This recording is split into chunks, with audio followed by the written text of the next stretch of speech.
हम ये जामिया कमरुल इस्लाम के तमाम असातिज़ा और तलबा सैर करने के लिए आए हैं। जहाँ आए हैं ये है पतलिया झील, बड़ी खूबसूरत है। लेकिन याद रखें, जो खूबसूरत होती है ना, बड़ी मुश्किल से हासिल होती है। असातिज़ा से पूछ लें, ये खड़े हैं मेरे साथ। यकीन माने, अगर आपके पास ताकत नहीं है, आपके अंदर एनर्जी नहीं है, तो फिर आप पतलिया झील का रुख मत करें।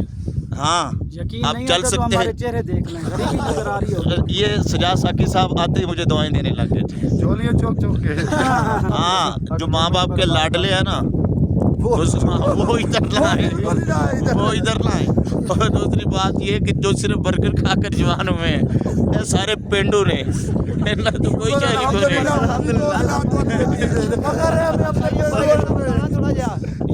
ये पेंडू है जिसकी वजह से आ गए। यकीन माने, जो बर्गर है ना, यकीन माने जो बर्गर वाले हैं वो आपको नज़ारा करा सकते हो। वो बर्गर वाले हैं, वो सिर्फ दुआई दे सकते हैं। और हम बरकत वाले हैं। हाँ जी। अब मैं आपको झील के सारे मनाजर दिखाता हूँ।